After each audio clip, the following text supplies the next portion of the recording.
Well, hello everyone, and welcome to the beginning of a grand adventure. This is Steve Jackson's Sorcery, a visual novel coming in 4 parts that is an adaptation of an RPG book series from the 80s. Now, I think this is going to be a wonderful time because I actually started playing this game, this visual novel, on my own time about a year ago, over a year, and at some point I realized, oh my god, this is really good. This is really good. And I thought, this would be an amazing Let's Play. So I stopped what I was doing, I benched the game, and at long last, the time has come to take it on down, dust it off, and get right back into things. So, without further ado, let's begin. Part 1. The Shamutanti Hills. Begin your adventure. Or I could unlock New Game Plus, but I'm just gonna start something new. Do I want to be a dude? Or a dudette? I think this lady looks way cooler, so we'll go with her. You have walked the wilds of Kakabad through Kare and the spiteful Backlands, all the way into Mampain. You have survived traps, thieves, serpents, and vengeful gods. And now it is here. The Crown of Kings. It is said that the crown was never forged, only found, by Chalana the Reformer, a lowly foot soldier who became Emperor of the Eastern world. Such is the power of the crown. The air around it crackles with influence. Take it. Your destiny awaits. With the crown in your hands, you will be as powerful as Chalana. The goblins are arming, the giants are waking, and the birdmen carving cruel daggers from stone. War will come, but you will prevent it. But then, the image of the crown begins to flicker. You rush forwards. It's a trap. And startle yourself awake. You are alone, exhausted, in the little hut in the outpost settlement. Your unimaginable journey is not even a single step begun. Inkle presents Steve Jackson's Sorcery.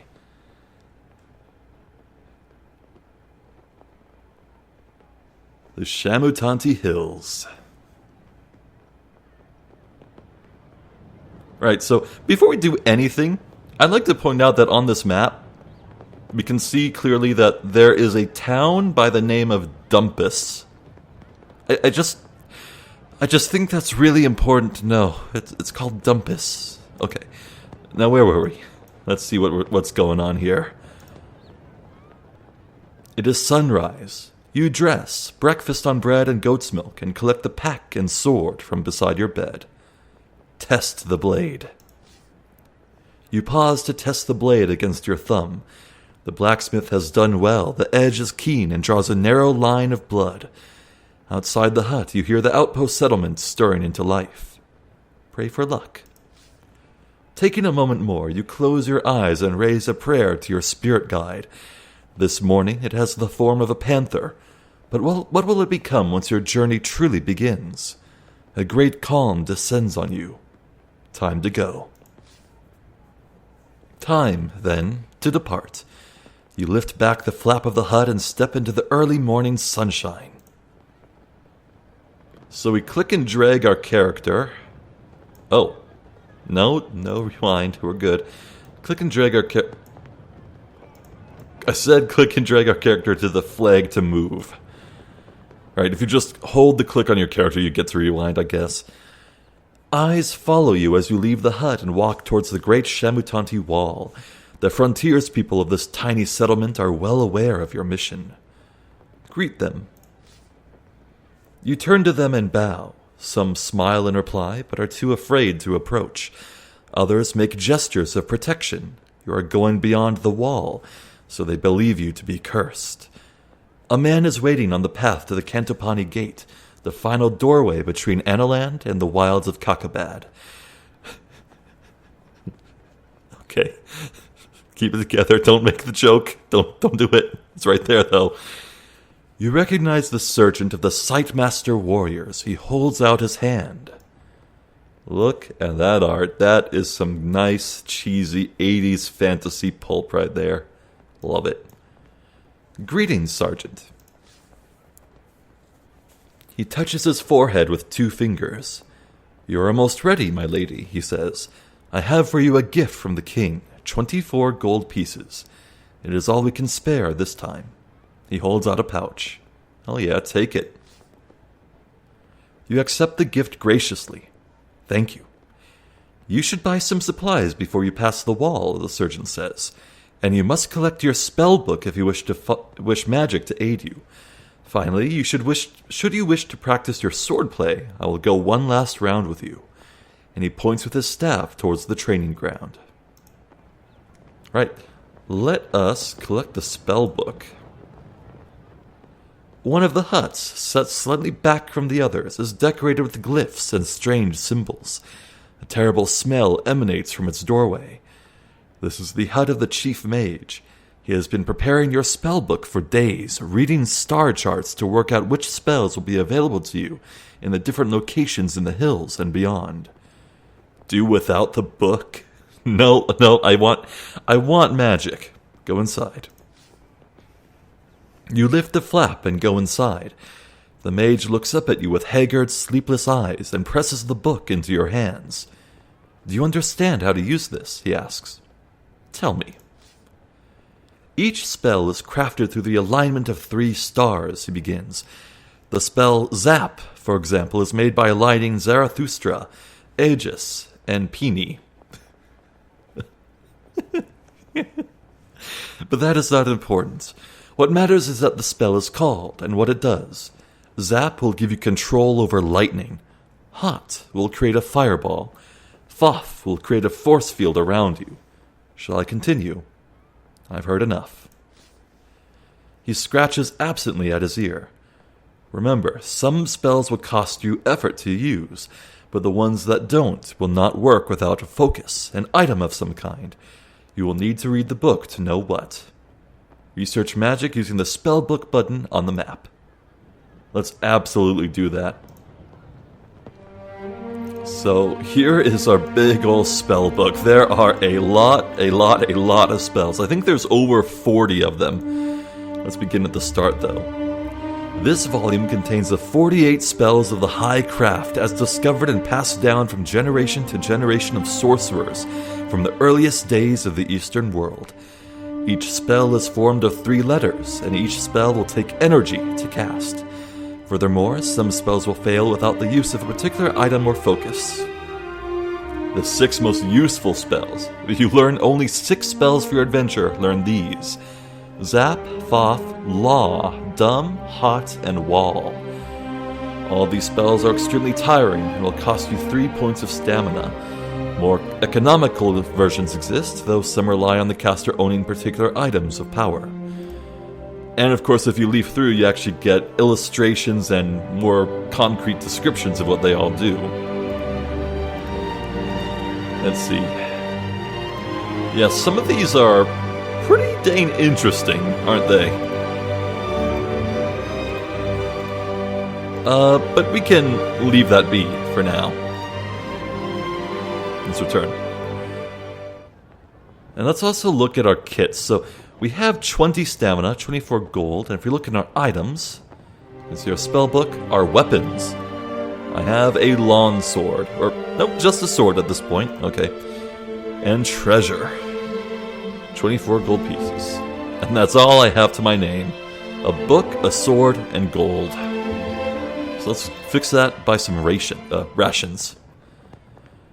Small traders in the settlement supply the Sightmaster warriors with weapons, armor, food, and clothing. You go over with the sergeant to a stall selling flatbreads and cheese. 2 gold pieces per ration, the owner says. Buy 2. You hand over your coins, and the man places 2 rations carefully into your pack. You must be sure you eat every day or you will suffer, the sergeant tells you, standing at your side. Eating more will give you extra strength, but it is not necessary. Alright, eat at least once a day. Got it. Now, let's do some sparring. You walk with the sergeant to the training ground, and he wraps the base of his staff in leather. Ready my sword. To begin, the sergeant says, we will practice the stances. First, defend yourself against me. Choose your attack power by dragging your character sideways. To defend, stay fully left. So as you can see, based on my attack power, I can deliver an attack from 0 to 9. So let's go all the way to the left and defend. The Sightmaster is a powerful enemy. By defending, you will receive the minimum damage from any attack he makes. The Sightmaster Sergeant defends himself as well. The round is a stalemate. My next attack will be weak, he declares. You may be able to overpower me by playing a stronger attack, but be sure your attack is stronger. Let's hit him with a solid 6. Yep, 6 is a higher number than 0.1. You play a strong attack, overpowering the Sightmaster Sergeant, who tries a low, careful attack. Overpowering a weak attack is easy, so you should aim to use as little power as possible. Because indeed, if you notice, my attack power bar, it's only filled up partially now. And I can only muster a max power attack of 6. So the height of my power is now limited, meaning I have less odds of overpowering him. So what I want to do in any fight is get the minimum it takes to overpower the foe's own attack. My next attack will be one of my strongest, he declares. If you can perform a full attack, you may overpower me, but otherwise you had best defend yourself. Right, well, I spent a lot of stamina, so let's defend. Yep, 8.7. And I only took 1 point of stamina damage. So, yeah, I would not have been able to overpower that with my cap of 6. But because I did defend myself, I regained some energy, and I can now reach 7 attack power. You defend yourself. The Sightmaster Sergeant attempts a strong attack, but you receive only a small amount of damage. You will be weaker now. He will be weaker now, so his next attack will be lower. I will now defend myself, he says. Whatever attack you play will damage me, but a strong attack will use up more power. You should choose a weak attack. Right? That's him with that solid 0.5. You swing with a weak attack, rushing for the Sightmaster Sergeant, who is defending. Good choice. A stronger attack would have wasted more of your power. The enemy's stamina is at the top. If this reaches 0, you've won the fight. I will make another strong attack, he declares.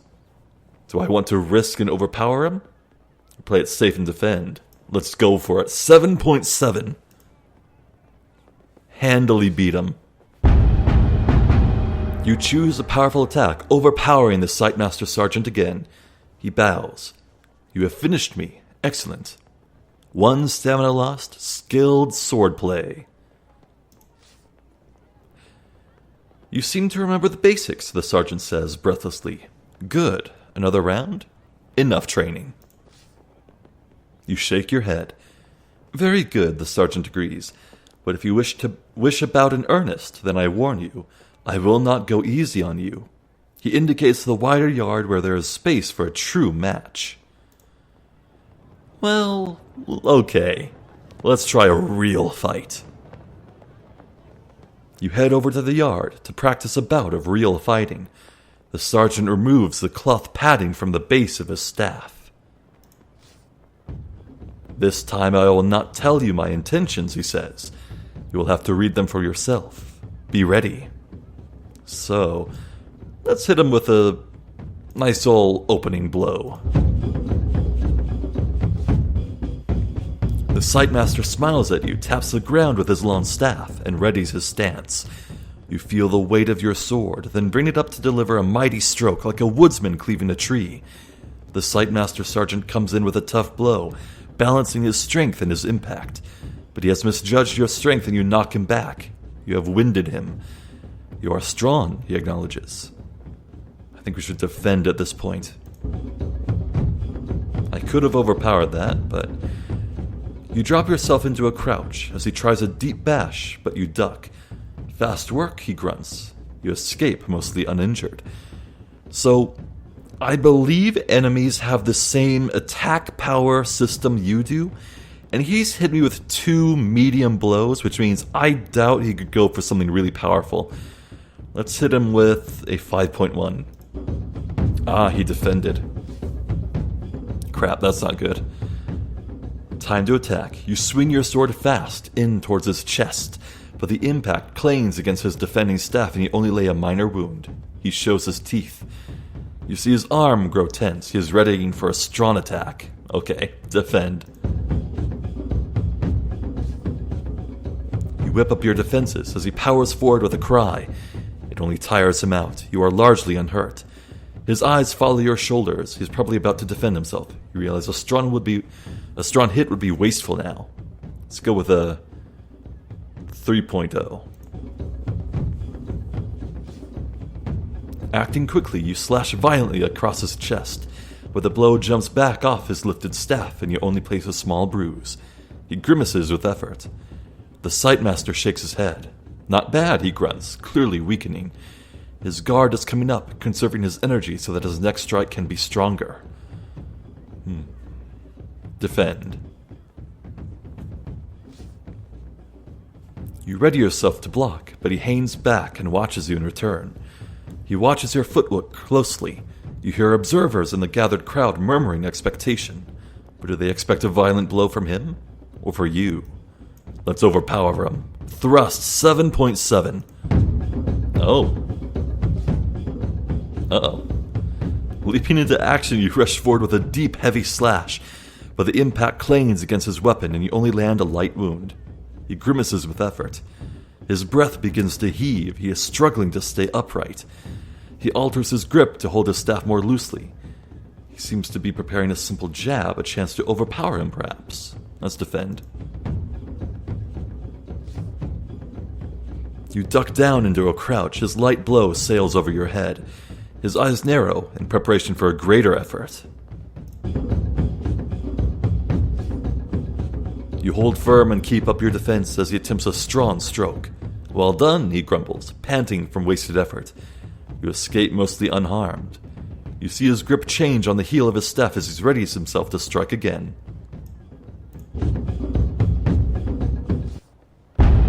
Feinting left, you sweep your sword across his body with powerful force. It is enough to finish him. The Sightmaster throws down his staff. You have me, he declares with a grin. The sergeant is gasping for breath. He bows to you once more. Not bad, he declares, but you need to cover yourself more, or the beasts of the kingdom will take you apart. As he talks, a nearby healer hurries over with a salve, and your health and the sergeant's is quickly restored. It's time. Approach the gate. You reach the foot of the mighty gate. It is sealed. The sergeant places one hand on the wood. The gate has been locked for some time to deter raiders, he tells you.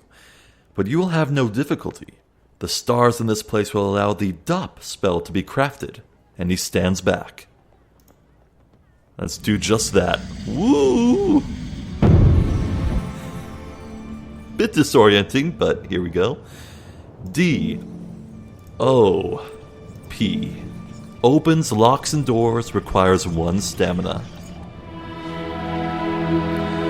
You weave the spell. One by one, the great tumblers of the door begin to creak and groan. Then the hinges turn with a noise like hail on a canvas roof. These gates have not opened since our last champion was lost, the sergeant says. I wish you more luck than he. Perhaps you will even meet him on your travels. If I overtake him, then he is too slow. The Sightmaster nods, peering at something on the horizon. I believe he is returning, but transformed. I hope you do not meet the same fate. He claps you on the shoulder. Enter the gate. Together, you step into the shadow of the wall. One last word, he declares.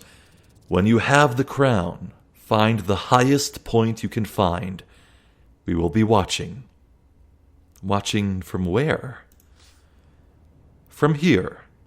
The Sightmaster warriors are selected from birth for their incredible powers of telescopic vision. You cannot help but wonder how far he can see. Tell me what lies ahead. This path leads first to Cantopani, a settlement of traders, though most are rogues and thieves. You should be there before the sun has reached its peak. From there, 3 routes lead on to Cristatanti, but no single route is safe. Kakabad is a land of devils. And beyond Kare, I cannot see so far, he says, but once you have crossed the city port of traps, you will enter the backlands. They say that day and night there are controlled by forces other than the sun, and from Kare too your progress will be watched. It is time to go. You thank him, and pass through the gate. The faces of the folks watching your departure reveal the hopes that rest on you and your quest. The early morning air is crisp, and the rising sun paints the slopes in shades of peaceful beauty, concealing the evil that lies ahead. So, yeah, casting that one spell drained 1 stamina. I am injured now, technically. I do believe once you hit 0 stamina, you die. Game over. Hopefully that doesn't happen. The path winds through the slopes of wild scrubland. The countryside is deserted, and the eerie silence is broken only by the cawing of the occasional crow. There is a spell for hearing what they say, but you do not have the equipment it requires. The birds appear to pause in the air to examine you as they pass. Stupid creatures. They pose no threat, so you ignore them. Keep walking. Barely an hour beyond the wall, and the air begins to grow foul.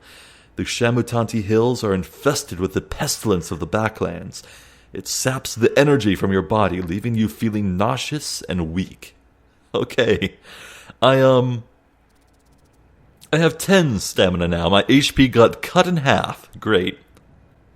What would covering my mouth even do? I can't cover my mouth for the entire journey. Let's just keep walking. It is not surprise. They warned you of this.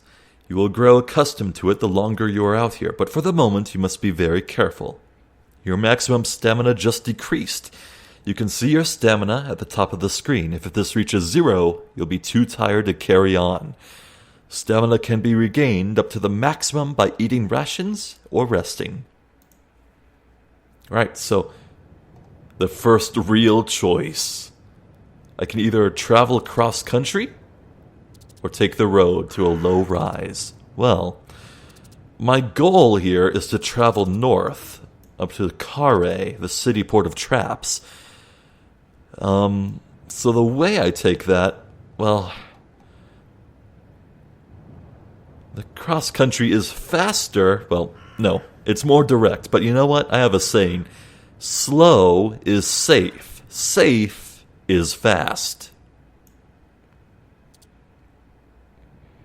Another hour passes and you crest a small hillock, from the top of which you can see the path continuing downwards into a small settlement of huts. This must be Cantopani.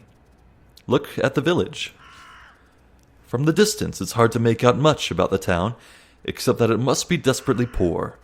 The fields on either side are brown with caked mud, and the few penned animals are thin and wizened like thirsty vines. No wonder the Sightmaster warriors don't trouble themselves to protect this place. There is nothing here to protect. And didn't he say it's full of thieves and rogues? Uh-oh. Well, we could avoid the village by going south, but I'm interested in seeing what's going to happen here. Of course, if you were scared of a town like Cantopani, you would not hope to survive in Kakabad proper. You follow the path down into town. The round huts are made of hard-baked bright clay, and the roofs are thinly thatched. As you pass, eyes appear at dark doorways, tracking your every move. For a moment, it seems like this will be all you see of the town's inhabitants. But then, a villager appears from one of the dwellings and blocks your path. Let's look at him, take his measure.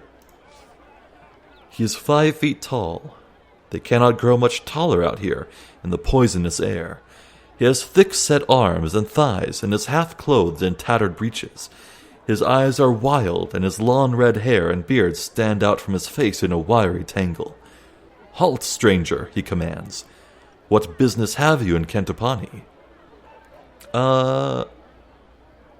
I need directions. Just passing through." "To where?" he demands. "I'm on my way to Kare," you say. "I have never traveled this road before." I have myself never left this village," the man declares with pride, "although I can tell you there are 2 paths ahead. But my advice is not free. You must have money on you. For a gold piece, I'll tell you what I know." Don't antagonize him. "I will find out for myself, for nothing." So what worth is your advice?" The man shrugs. "That you will find out for yourself, then." And he stands aside to let you move on by. You stride on into the very center of the village. There are a few larger houses here. Even Kentopani has its nobility, it seems. But the only spot of interest is a small inn offering food for sale. Ooh, I would not mind stocking up on more rations. Let's do that. You head inside. The place is just a low table and a black iron pot above a stove. A woman watches you with wide, fearful eyes. Greet her. "Greetings," you declare, bowing slightly to the woman. The gesture appears to make her more afraid, not less. "How much are your provisions?" "1 gold piece for the stew," she replies in a thin, hungry voice. "But perhaps you want some food to take with you, seeing as how you're a traveler?" "Yeah, what the provisions?" "I need provisions I can carry," you reply. "I have a long journey to make." She seems to size you up, and then decide you to be trustworthy. "I can give you bread and cheese for 2 meals, she says. 2 gold pieces. And she lifts a cloth from a surface behind her to reveal the stack of food. Ooh. Strike her down and steal the food? Oh, heavens no. Okay. 2 days worth of food. For 2 days, for 2 gold? Yeah, that's good. I'll take some bread and cheese. You hand over your money, which she tests between her teeth before slipping into a pocket of her tunic. Then she wraps some provisions in a dirty-looking cloth and hands it to you, with something that is perhaps meant to be a curtsy. Good travels, she wishes, and you bow in return. And good luck to you. You leave the inn. You head out of Kentopani and along the path into the Shamutanti Hills. Striding past the outlying huts, you send the villagers rushing indoors to hide. Then, at the edge of town, you pass a large boulder, and at once 2 rough-cut villagers spring out with swords drawn. Bandits. 2 against 1, the first declares. You're lost, calls the other. So hand over your things, come on. Hand over the backpack. Reason with them, deal with these curs. Let's deal with these curs. You draw yourself to your full height. You have mistaken me for someone else, you declare. I would like to give you a moment to reconsider, because I will kill you if I have to. The bandits growl and advance on you, 1 on either hand. Fight or cast a spell. Ooh. I don't much like my odds of 2 versus 1. Let's see if we can't cast a spell. What do we have here? So, there may be 48 spells in the game, but you can't access all of them at once. No, it's dependent on where you are. I remember that much from when I played this originally. Gosh, I guess I should say when I stopped playing, it was just like 1 hour into part 2 of 4, so not that far. Not far at all. And plus, this being a choose-your-own-adventure, I'm doubtlessly going to choose new paths eventually, and see stuff I haven't seen, because, man, I don't remember any of this, so that's good. Okay, F, O, F, oh, Create a force field. Requires 3 stamina. That is pricey. Let's see if we can get anything else. Okay, FOG, fog. Summon darkness. Ooh. Maybe. How about FA... Oh, nothing for that. So... LAW. Control non-intelligent creatures. Okay, these are people. They're not beasts, so that won't work. JIG? Cause lively dancing requires a bamboo flute. Okay, it looks like my only options are Fa for fog. Yeah. You know what? Let's just try combat. Maybe I can lose less than 3 stamina. Maybe. Let's fight. The first bandit closes on you, cackling and grinning. Time to put this creature in its place. Well, I mean, that guy looks like an ogre, but that's probably a human. Probably. So as you can see, his total attack power isn't very large. If I boost my power up to, say, like 6.6, I probably do more than can ever do. So let's hit him right out of the gate. It's probably cocky, advancing on me. Let's hit him with a solid 4.8. You should have made things easier for yourself, the bandit goads, and launches forward with his sword. You launch a strong attack, knocking him back hard. The smile on his face drops away in a moment. He is badly bruised.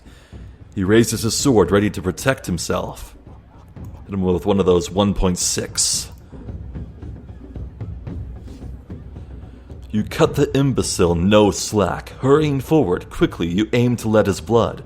He raises his sword at the last moment to deflect the blow. The bandit stops and coughs blood onto the earth. The bandit narrows his eyes in readiness. Well, he might be launching a full power attack, but we can overpower him easily. Yeah, look at that. You show no mercy. You go for his throat with all your strength. The bandit gasps his last as you run him through. No stamina lost, flawless fighting. The second bandit takes one look at his dead colleague and turns and makes a run for it. Chase him or let him go. I'm no murderer. Let him go.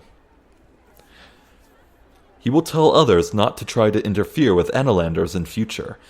Turning back to the path, you begin walking once more. After about half an hour, the way becomes an uphill incline. Nice. Leaving Kentapani behind marks the true start of the wilderness.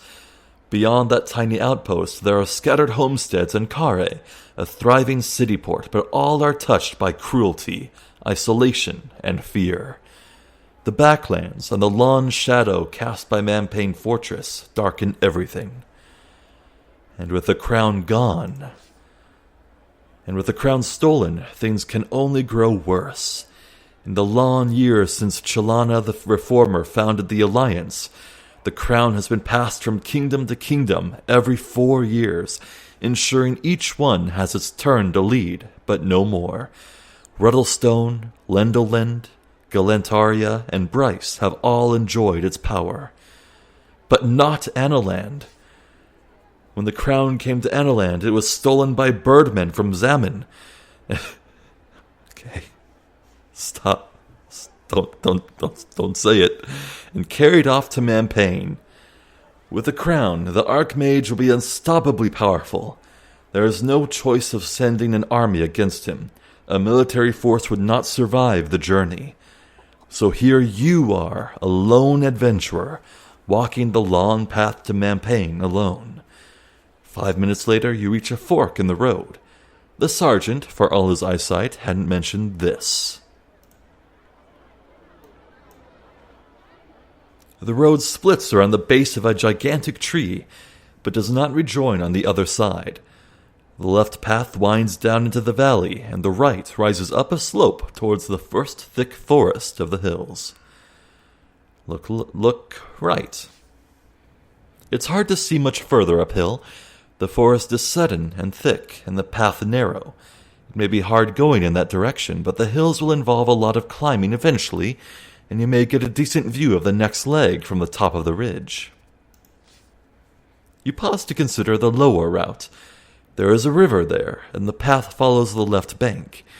It is a safer route, secluded and protected, but the curve of the landscape would mean you were almost backtracking. You're about to make your choice when you hear a faint cry from somewhere close at hand. Well, why would a trap alert you to its presence first? Let's look around. You look around, then finally up into the branches of the tree. A pair of wizened, calloused feet are dangling down over your head. About to drop on you, perhaps. Who's there?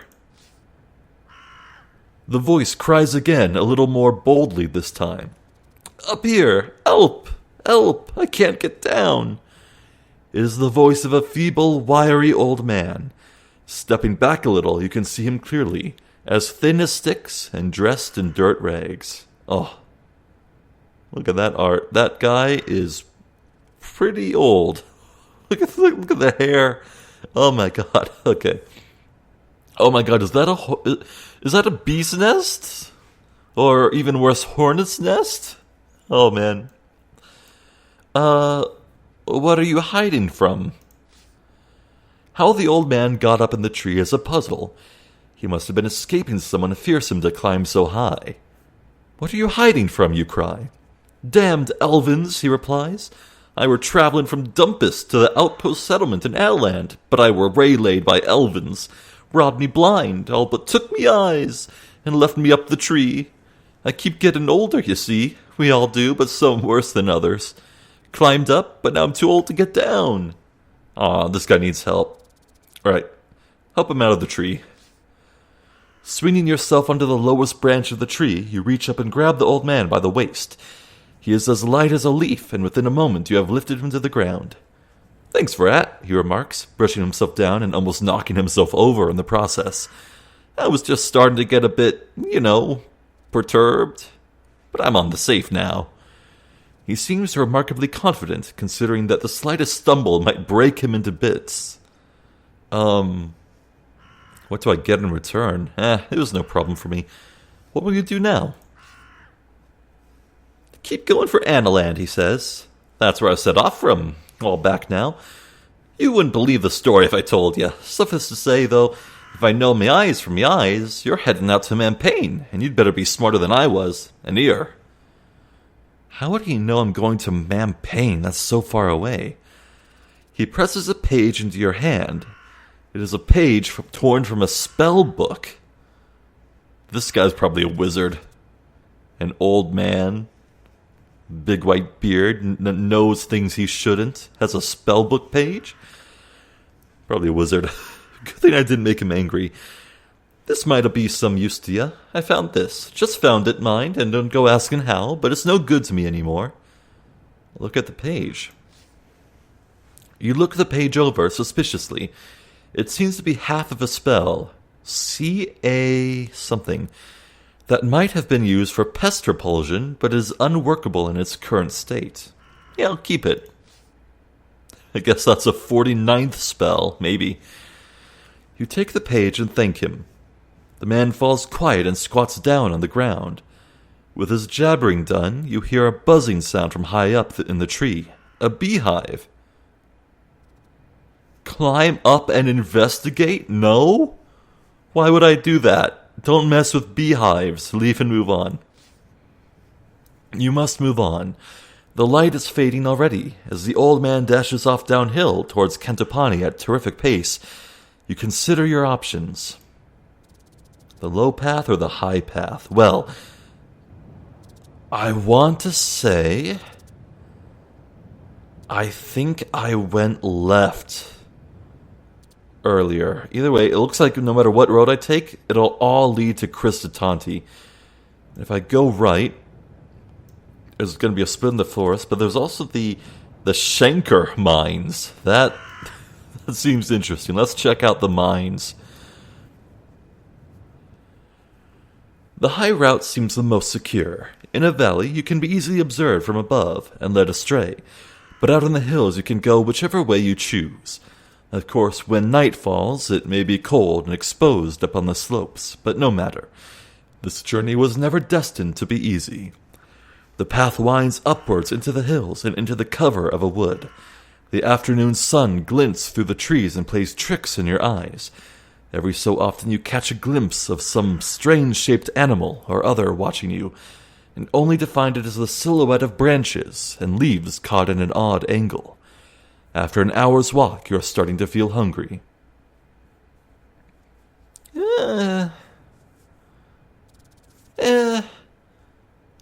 Yeah, stop and eat. You clamber to the top of a low stone dolmen, then sit and pull out a quantity of your cheese and bread and eat, while admiring the view down the hillside through a break in the trees. You feel better for your rest. Time to move on. You stand and put on your pack, on which you had been sitting to prevent any creatures getting in or any of your things falling out.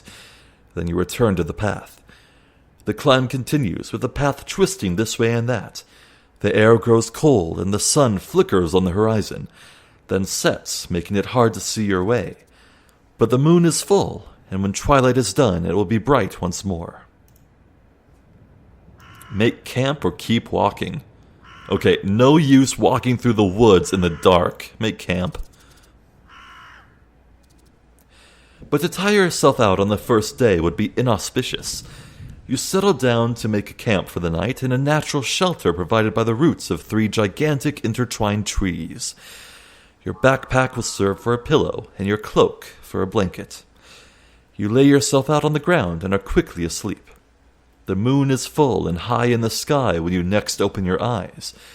You feel warm and more cozy than you did before, as if wrapped in a gigantic blanket. There is a pain in your leg. Oh, look at these friendly animals. Come to say hello. Slowly, you realize what is happening. A giant bat has settled on your chest and is feeding on your leg. Okay, let's cast the spell. Okay, this is a simple creature. Okay, I see L A W. Oh, control non-intelligent creatures. Control.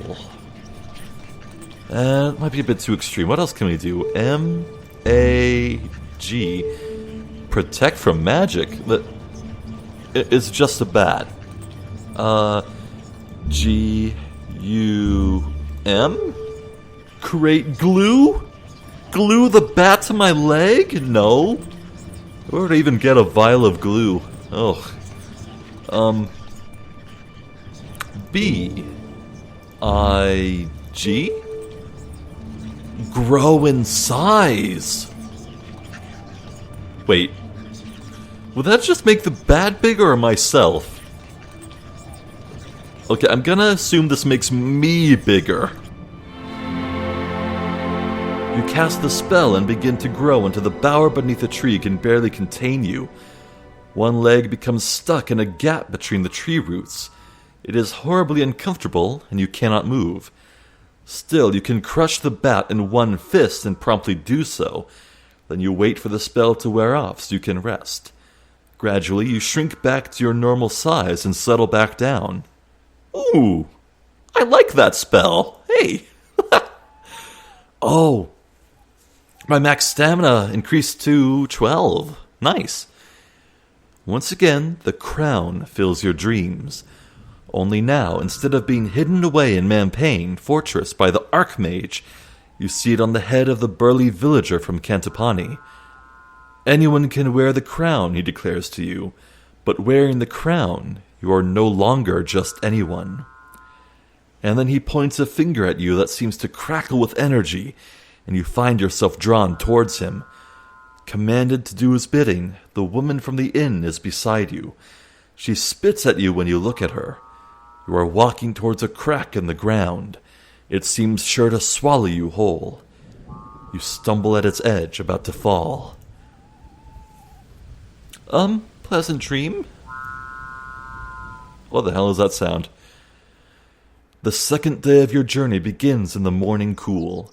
Still halfway between sleeping and waking, you feel the presence of your spirit, the whale, close nearby. Its form has changed since you left Analand, just as you have changed. But it is still swimming beside you. Yeah, we started with the panther, didn't we? In the temple, they taught you that a prayer to your spirit could heal disease, lift curses, even save you from certain death. But the spirits are not generous and decline to help often. Ask your spirit's aid using the pray button. Let's take a look.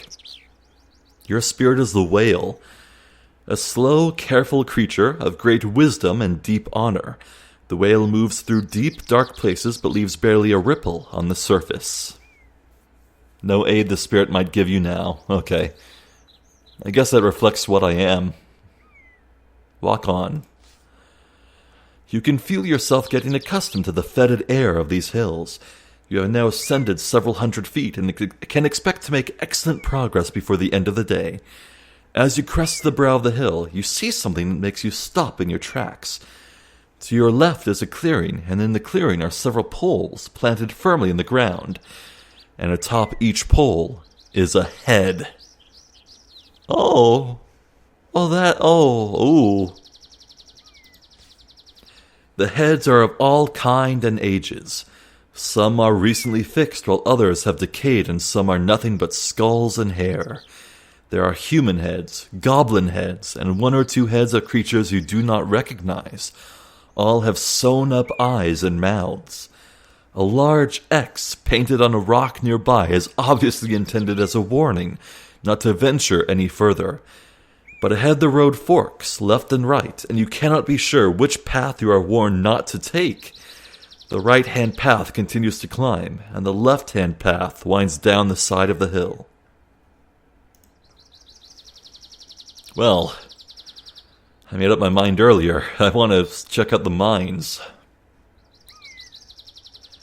The climb continues up the next hill for several hours until you are not far from the top. Then the faint sound of bustling activity reaches you, tramping feet, grunting voices, and the clanking of metal against rock. There is something ahead, hidden by the ancient trees that line these slopes. Follow the sound. You leave the path and continue through the woods. A short distance onwards, you hide behind a tree and survey a clearing. A number of goblins are in the clearing, working at the mouth of an open cave.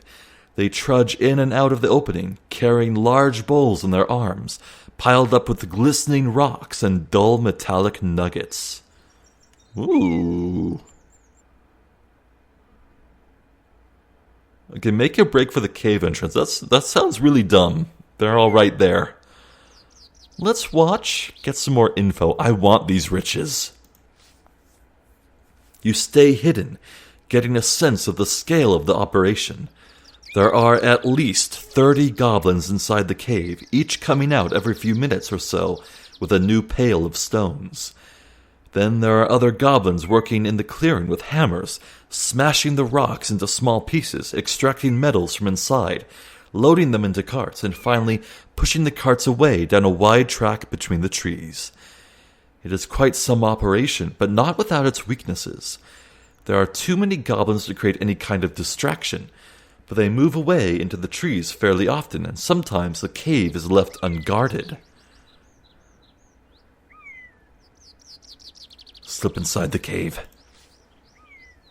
You creep closer, moving around the side of the hill, nearer to the entrance of the cave. Then, when all is quiet, you seize your chance and race across the clearing to the mouth of the cave. Let's go. Fortune favors the bold? You pause a moment at the cave mouth, but no one has seen you. Following in the passage cautiously, you move between the cool rock walls of the mine, passing and ignoring ladders that lead down into the clamoring heart of the mine, where 100 goblins sing as they work. Eventually you reach a junction.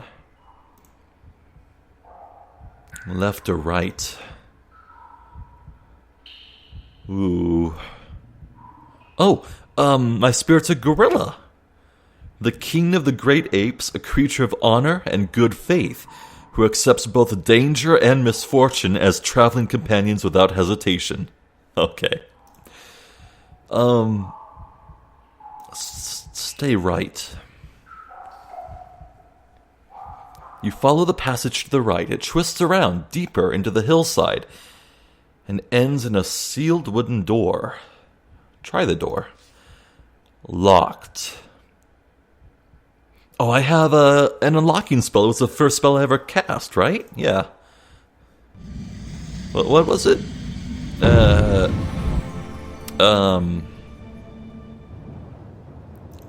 It was... How? Find safe passage? No. It was... Wait. H-U-F? Create wind. Oh, huff and puff and blow the door down. No. What was that spell? D-O-P? Opens, locks, and doors. Requires 1 stamina. You cast the spell. The door shudders as it locks, turns over, and then the handle moves of its own accord. On your guard, you watch as it swings open. The room beyond is large and appears to be a storeroom of some kind. In one corner is a pile of black rocks, and more rocks are held in a bucket nearby. These flicker with dull, glistening light. But most intriguing of all is what stands in the center of the space.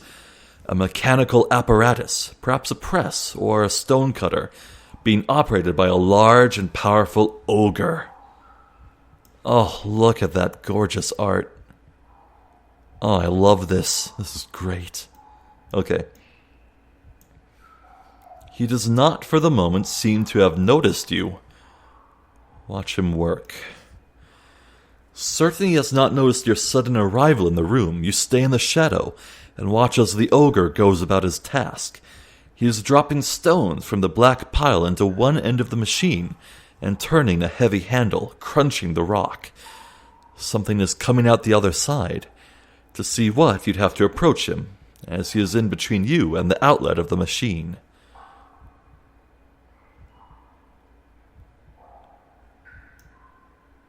This might be my chance to get riches. Yeah, I see there's a light emanating from the bucket. There's riches here, I think. Approach the ogre. Boldly, you step out of the doorway and into the pool of candlelight that fills the room. The ogre stops working immediately and turns to face you, growling incomprehensibly like the slug he is. You will not be able to reason with him. Draw your sword. Cast a spell. I don't like the size of the sound of this. He's very tall and a big, strong ogre. He might overpower me in a combat, so if we can, let's at least weaken him. Cast a spell.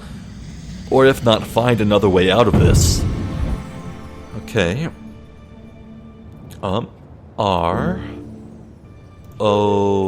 Okay. Turn to stone? Requires stone dust. Oh. I can surely find stone dust here. That'd be great.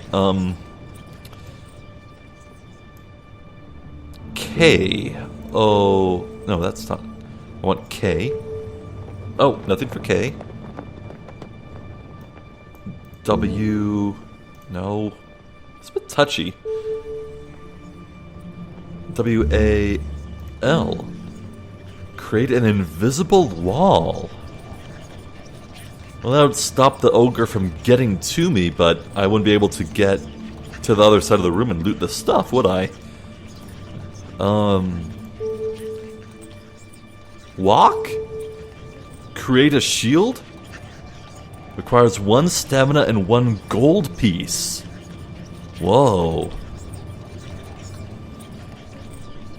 What use would a shield be against something so big, though? D-I-M. Dim. Cause stupidity. Well, that's... Okay, what happens if the creature is already dumb? Would I make it extra super dumb? That is the question. Let's try it. You cast the spell and wait for it to take effect. The ogre lunges, but then stops, shaking its head, looking at you and then itself with a puzzled expression. It takes a step forwards, then back. It is thoroughly confused. Now kill it, pinch something, then run. Oh. Pinch something, is that steal something and run? Or leave it to its thoughts? I'm assuming that's stealing something and run, but would I really get something of actual value if I was panicked and just picked up the first barely shiny thing I saw? This might be an easy fight now if it's so stupid. Let's try our hands at killing it. Fortune favors the bold. That should even the odds a little. It has 7 stamina. Oh my god, look at its measly tiny attack power. That's pathetic. Okay. Let's hit it with a strong blow. 4.3. The ogre stomps towards you, stumbling and shuffling, but still huge and fearsome. It swings up its hammer, almost throwing it right at you. You try to seize the advantage with a deep lunge for the creature's heart as it brings its hammer down as best as it can towards your skull. You take advantage of his brutish to land a heavy blow. It doubles over in pain. Well, it might be in pain, but either way, I think we're safe to just go for even like 4.1s.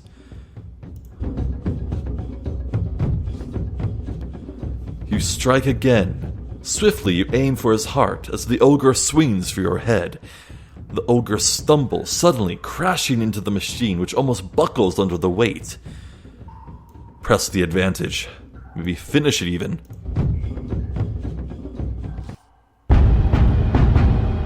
You lunge forwards again, moving quickly. You go straight for his eye. Then you swing again, and your sword cleaves into the ogre's side. He gurgles unhappily as he slumps to the floor. Really? Unhappily? That's the word you'd use? Okay. You breathe a sigh of relief. You are still alive. No stamina lost. Flawless fighting. While the dying ogre heaves his last breath, you investigate the room. Okay. Try out the machine. Going over to the enormous machine, you try cranking the handle to see what happens, but you simply do not have strength to make it move. Following the tubes and chutes of the machine, you discover a large gem, an emerald, about the size of your fist! It should be good for trade around the value of 10 gold pieces. What? Okay, so a single meal's worth of bread and cheese is worth 1 or 2 gold. A fist-sized raw emerald is worth 10. Hell no, I'm gonna get good prices for that. Nuh-uh, I'm gonna haggle the shit out of that. You place it carefully into your bag. Okay, search the table. You look through the heaps of rocks on the table to see if any catch your eye, but they all seem fairly ordinary. Search the corners of the room. Moving to the corners of the room, you do a careful sweep. After a few minutes, you come across something soot-covered but solid. Wiping it with your tunic, you find it is a second large gem, which you take. Oh, hell yeah. You've searched the room thoroughly now. It is time to be going, before someone comes to find the ogre. You head back to the fork in the passage. The sunlight from outside is very tempting. Alright, there's no telling what's in the left fork. It could be anything. I found 2 gems. Let's take a look at them. My treasure. Yeah, 2 emeralds. Oh, okay. Wait, do I have magical items? Oh, the spellbook page, that's right. CA something. Right, yeah, no. Oh, I'm the camel now, apparently. The camel is a creature of long legs and short sight, but he walks and walks without needing to see his destination on the horizon. The camel is self-sufficient and unflappable, but he rarely turns, not even when the sands beneath him give way. Okay. Stubborn, I guess. Pray for healing. Nah, we're good. We're not desperate. We're not in a fix. Do not tempt the gods with trifles. You creep back out from the cave and avoid being noticed, leaving the mine behind you, and continue along the path with tall trees either side. All right.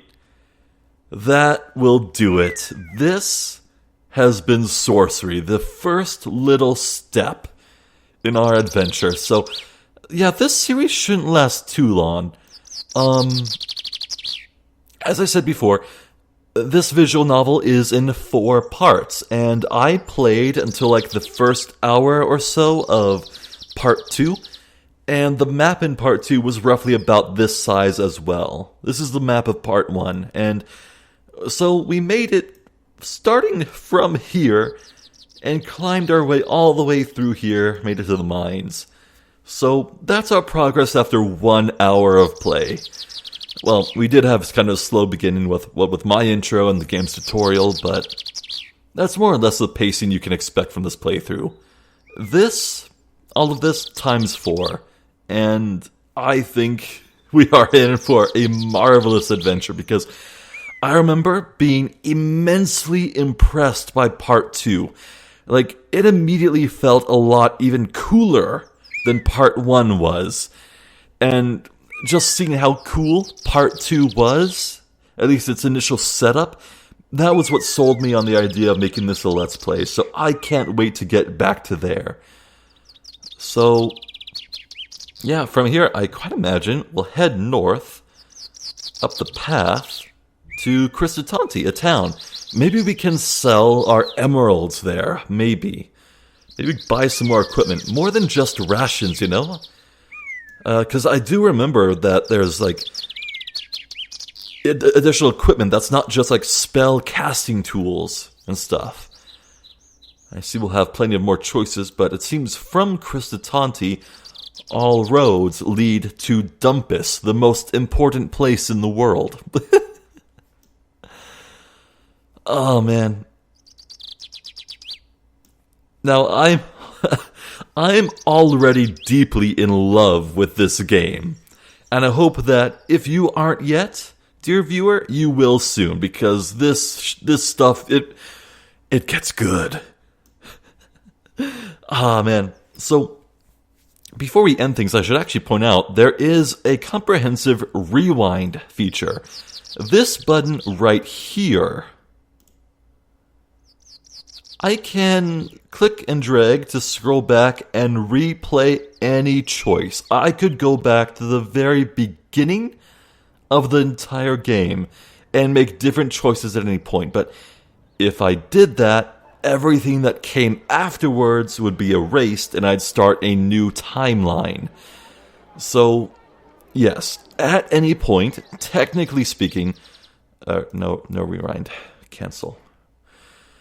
At any point, technically, I could rewind, undo mistakes, metagame it until I get favorable outcomes, but I would like to avoid that as much as humanly possible. My adventure is going to be my adventure. Any alternate choices, other routes, it'll have to wait for another playthrough on my own time, or perhaps a playthrough of your very own if you ever get sold on this game. I remember it being pretty cheap. It goes on sale on Steam quite often, I think. But yeah, nothing else for it then. We'll just have to wait until next time to continue. In the meantime, I'm Zephyr the Jester. This has been Sorcery. Thank you for watching, and hopefully I'll catch you next time. So until then, please take care.